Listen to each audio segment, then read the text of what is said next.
Rapid Phoveus. got him up the Phoveus and the Dire-off. Love it. Wait, which one's the goal laner? Ruby? No, Moskov. And then this is mid Phoveus. Mid Phoveus, yeah, that's correct. It's a far miss.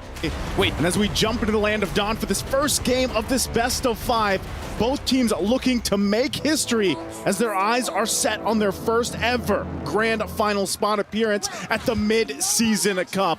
Will it be Selangor Red Giants or the Ninjas in Pajamas Flash taking the first mark? And we get a good sight here on how this is all going to play a part again. The Sky Prince, oh, look at this already mid lane. Oh, so much damage from Kurt already. One more shot for Stormy, able to get away, and that is the pressure that comes from this Martis mid. I think it's going to be a little bit of time till Stormy's really able to counter it, but still it's huge. I guess that goes back to it, man. Is this the answer to deal with Kurt Teasy? The Phoveus right now, because of the fact that we haven't seen it pop up too much, I mean, the same could have been said about Martez earlier on until Kurt Teasy brought it to play. But I think, you know, when we get to when we start to get these skirmishes early on, and once that level 4 comes online for Stormy, that might play a part in here. Oh, Diablo 2. This is weird. I feel like this is different, right? As we take a look at the emblems here real quick, I want to point out the fact Diablo playing this Uranus is very different and a different contrast from what we saw with the Benedetta. Yeah, I mean, it's definitely a much slower pace, but they have so much damage. Here comes Kurtizi, rotating up to the top side, putting damage onto the Sky Prince himself. I really love this pick from Hades. The Amon pick and big burst, first blood, over to NIP Flash. Hades gonna put that one into his pocket. I think the Amon pick is great as well. It's a beautiful answer to the Phoveus. No dash assassin, but still big damage. Yeah, talk about already building up this early advantage on a pick like Amon. And you know, you kind of want to do the same thing if you're Sakai's here with that Ling, as we've seen him do in the past, but so far, because of the fact that Hades gets this first kill, gets a pickup, he has momentum on his side. Turtle's going to be up, so the first objective to focus here, a whole lot happening on top. God, Kurt's damage doesn't make sense. Mid laners aren't supposed to do this early, and now the Lord able to be the Turtle able to be taken by Sekai's. A lot of damage onto Yumzo. Kurtizi able to help Hades get the kill and secure one for himself as well. Sekai's goes down to 2-for-1 trade right now. Make it 3 as Cram falls next. Kurtizi 2-0-2. Turtle does go over to SRG though. At least SRG gets the objective, but man, looking at the STC replay again, this is just chaos here. And that's partly due because of the Mortal Coils coming out from Kurtizi and that Decimate. So at least, you know, there's a pickup there as well, but man, NIP Flash coming out this game 1 with a Flash. You know, it's very strong start for them. Looking at the items too, no first items locked in just yet, but they will be falling into place very soon. With this lead they've gotten themselves, and even just having those arcane boots, that little extra penetration will really help Hades here. And you know, this might be the answer to put Diablo on this Uranus. He's a stalwart in the XP lane. Just keep him there. Oh, hold on. Hades gonna come in, should be able to burst down Cram. Cram goes down once again. Crammed into the coffin, man. It's 0-2-0 right there, and that is a bad start for a Dairoth. Yeah, this is a bad start for a Dairoth, or for anyone really. I mean, even this, Yums, okay, he has to flicker out, so he should be fine. Goes in. A little bit of damage, nothing too major. You know, a lot of people would say it's highly debatable. The Dairoth does counter the Esmeralda back in the day, but I'm still a believer that I don't think it does it for the Uranus. The Consecration's able to just get him away, and we're starting to see that. You add that up with a couple deaths on the Dairoth, it's becoming a problem in that AXP lane. So then we have to start to think, all right, well, with the Dairoth that you have here, with this lineup that SRG has, there could be a certain timing for them to kind of like pop off at this point, but because of the fact that Sakai's has had such a difficult time, he's going to take a lot longer for Ling to build up here. Corrosion Scythe just being locked in by Innocent down here in the gold lane. Of course, that classic matchup we see so much of against the Harith. But even with that, SRG actually wants to go ahead and contest this turtle here. Look what Diablo's doing too. He's just being a nuisance. Might try to get the retribution out, but won't be able to, so they forced them out of the turtle. Oh, and JPL's position as well, just keeping Sekai's at bay here. Kurt Teasy gonna come in. SRG now finally kind of controlling the pit here. Nice lockup on a JPL. Demonic Force does pop, but Stormy unable to use it once again. JPL able to get the way of the dragon. Vanex putting a lot of damage down. Cram able to just get away. Zamon's Force does drop. Humes first to fall in the fight there. Innocent now going to get involved, able to get the spear against Diablo. Pin him against the wall, but Diablo pops concentration, gets away. Turtle goes over to NIP Flash. Spear destruction does not connect. Curteezy goes down. Stormy able to pick it up, looking for another target. Set guy's there as well. A double kill for Stormy. It's 2-0. Turtle over to NIP, 6-3. Hey, that might be the answer, man. Give some kills to Stormy. Let him pop off on this Fulvius pick. And I would like to know, too, maybe this is that 80th pick unique heroes for the MSC 2024 here. And again, looking at the items fall in place, he's already got that Clock of Destiny locked in now for Stormy. This could be a big power spike for the team lineup here from SRG, because so far there hasn't been a direct answer just yet from Curteezy. They're going to have to shut him down. Ooh, I'm offended. On to 2. Curteezy goes down. The pick is starting to fold. JPL taking some damage as well. Demonic Force doesn't get proc Stormy. Doesn't need to blow the load yet. Hey, man. Humes is like, you know what? I've been seeing way too many Mortal Coils. You escaping Curteezy. And they finally get him handled. So now it's shifted a little bit for NIP Flash. They have to have an answer for Stormy. We know that Fulvius, now traditionally in the in history when he is picked up, once he gets a lead like this, I don't know, he just becomes almost unkillable, especially when he pops that Demonic Force against them. JPL gonna get some information, will get zoned out there, but that's the thing. NIP Flash, great start for them, but they could easily lose that lead they built up already. So both teams, I think, are going to have two very hard-to-kill forces. We have the Uranus with Diablo. We're going to have Stormy for SRG. Both teams do have answers, though, right? You have Humes and Innocent, who should be able to shred down Diablo. He should be able to get away from this. And then on the other side, you have JPL, who can get that big way of the dragon, stun up Stormy just long enough that maybe they can burst him down. So it's going to kind of come down to who can get these big boys out of the way. Yeah, it's all about, like, getting them out of the way, but at the same time, you're buying time for your gold laners. You know, like, Innocent needs time. Obviously, he just picked up his next item, the Golden Staff, now for this Mozkov. This is the third turtle of the game. Looks like NIP Flash is just going to go ahead and start it up and try to keep Sakai's from getting into that tree range here. Pinch Poise is up. Zamon's Force does drop. Humes drops along with it. Turtle looking like it could go over to NIP here. Sekai's still there. Stormy taking a little bit of damage, forced to back off. Cram backs off as well. Down to the boss side, though. Innocent able to take a tower during the chaos. Hades finds the Turtle. So tower for Turtle, plus pressure in the bottom lane. SRG not completely losing out. They get what they can. NIP Flash, you know, it's better that they just go ahead, get that turtle. They got a kill off of it, but SRG at least making some macro play here.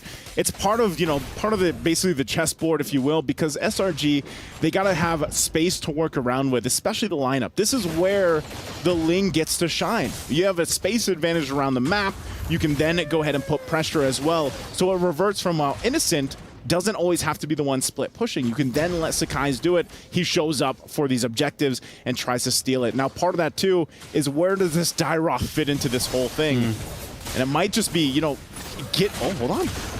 JPL take some, should be okay. Should be okay. He's all right. I was going to say, you know, it might just be getting that armor penetration on with that Dyroth. And, of course, the Abysm Strike's a little bit tough to land here, I would say, against this lineup from NIP Flash.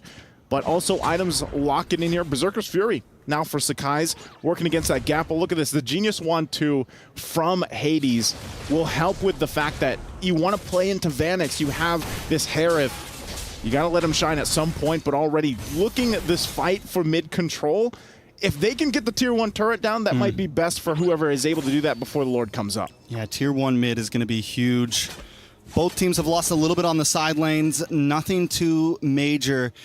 Hades versus Sekai's, though, I'm wondering, they got to do something about Hades because Sekai's having trouble getting in onto these neutral objectives, because if Hades has that ult ready to go and he lands it, it's a lot of damage onto a squishy Ling, right? And it's something you're not really able to dance around. So SRG needs to create some space when it comes down to these Lords. Taking a look at these gold differences, Diablo right now, full 1.8 ahead of Cram. Yeah, he's been farming his mind out. JPL, though, constantly looking, possibly conceal.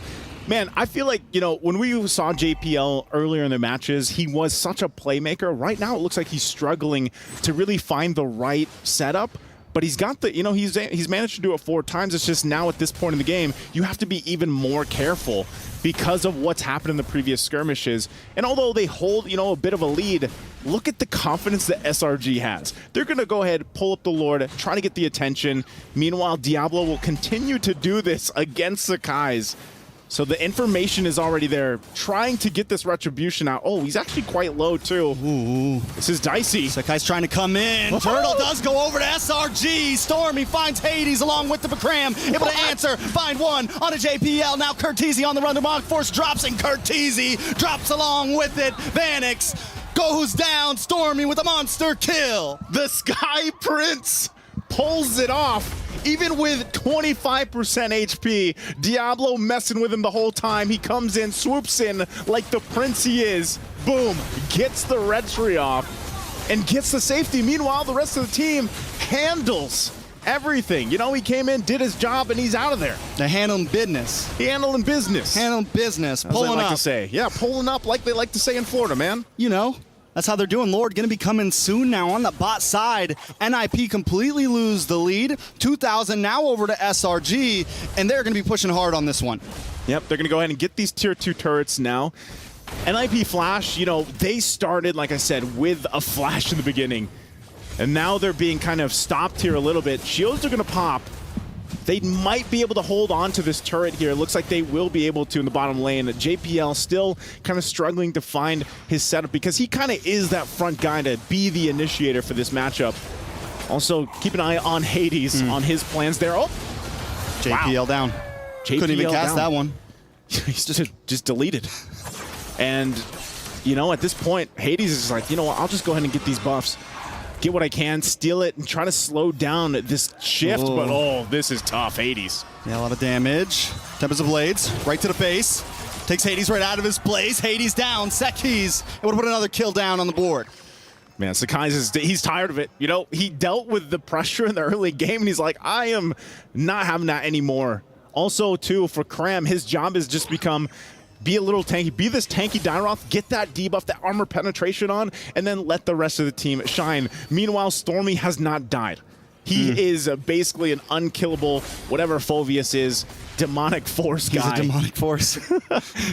And how do you deal with him if you're NIP Flash? Because their lineup's pretty squishy. Diablo, look at this. Ooh, a lot of damage on a Diablo. Pops a consecration, but damage too much.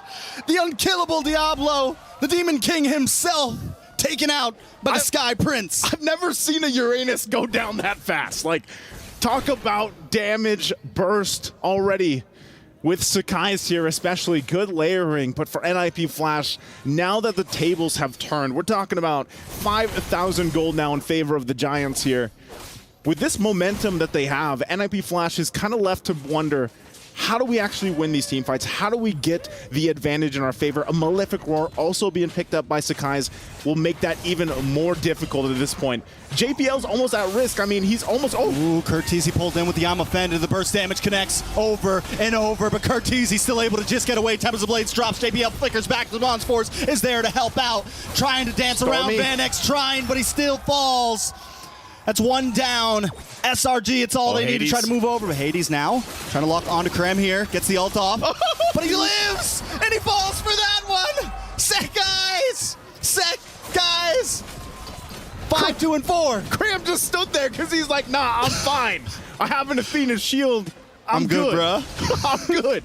And they're going to get the Lord off that too. So SRG, man, talk about a shift completely in momentum from what we saw in the early game here. Again, looking at it, he's got Radiant Armor and Athena Shield. His job literally is just to go in and, like I said, get the debuff and survive as long as you can.